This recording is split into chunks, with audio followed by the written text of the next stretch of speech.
Hello guys! Nagawa ko ng vlog about sa medyo toxic na ugali ng lahi ko. Ganun, kalahi ko. Filipino. Yung magme-message na sa'yo na kung may kailangan. Yung maalala ka lang ang message na kung gusto nilang mangutang. May message ka kung uutang. May message ka kung hihingi ng tulong. Tulad na, "Oy, tulungan mo naman ako punta ng abroad. Oy, tulungan mo naman ako makapunta diyan. Oy, tulungan mo naman ako, wala akong ngayong pera, kailangan ko ng iba magbabayad," gano'n, ganyan. Tapos, pag hindi mo na-reply, hindi mo nasagot, hindi mo natulungan, well, ang ending, iba-block ka, i-unfriend ka. Wala na. So, galing ganun, pinapakita niya lang sa'yo kung gaano siya katoxic.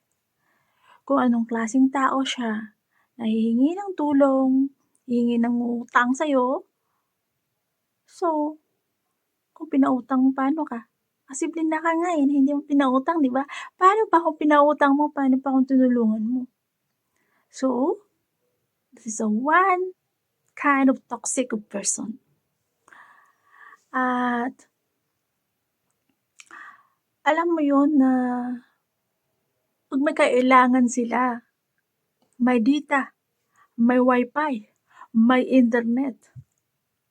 Pero pag walang kailangan, "Ay, wala akong dito. Hindi ako nakapag-load. Ay, wala akong pera." Ganun, ganyan. Di ba? Tapos ang masakit pa dyan in 1 month, makaka-receive ka ng mga message ng ganun. Tapos, sa isang buwan, maswerte na kung maka-receive ka ng, "Kamusta ka? Kumain ka na ba? Anong ginagawa mo?" Well, siguro dati uso pa yan. Pero sa ngayon, lalo na sa Pilipino, hindi na yan uso siguro. Kasi nga, ang uso ngayon, kung magkailangan sila, kung gipit sila, saka ka maalala. Doon sila makaalala sa'yo. Sa mga taong nasa abroad, sa mga taong OFW, sa mga taong may mga trabaho, na yung isip nila matutulungan sila, ganun-ganyan. Lahat ng diskarte, lahat ng kadramahan, gagawin nila yan para lang makuha yung loob mo. Yun. Babayaran ko, ganun, ganyan. May pa-schedule pa yan, ha? O may pizza yan, babayaran niya daw. Pero ang ending, bayaran ba? Pag hindi mo nga natulungan, ibablock ka. Pag hindi mo natulungan, hindi mo nasagot, hindi mo na-reply, ibablock ka, ay unfriend ka.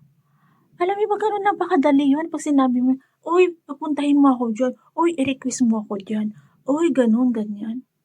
Hello? Yung hinihingan mo ng tulong, lumipad ba papunta dyan kung nasaan siya? Nagtiis yan. Naghintay kung kailan siya makaalis. Ikaw, pag nag-request ka, may pera ka ba pang baon? May pera ka bang pambili bayad sa eroplano mo? Di ba ang hinihingan nyo, yun pa rin ang gagastusin nyo?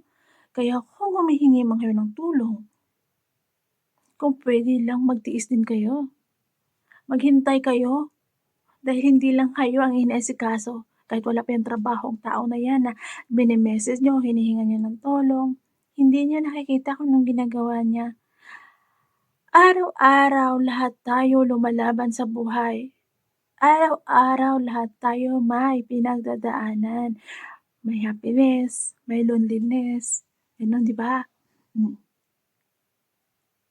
Pero mas matapang pa 'to ang mga humihingi ng tulong. Mas matapang pa 'to ang humihingi ng nangungutang, gano'n, di ba? Oh, 'yan. Isa sa mga toxic na mga ugali ng Pilipino. 'Yan. Yun lang. Babu! See you in the next video. Have a nice day and God bless us all my subscriber and more subscriber to come. God bless.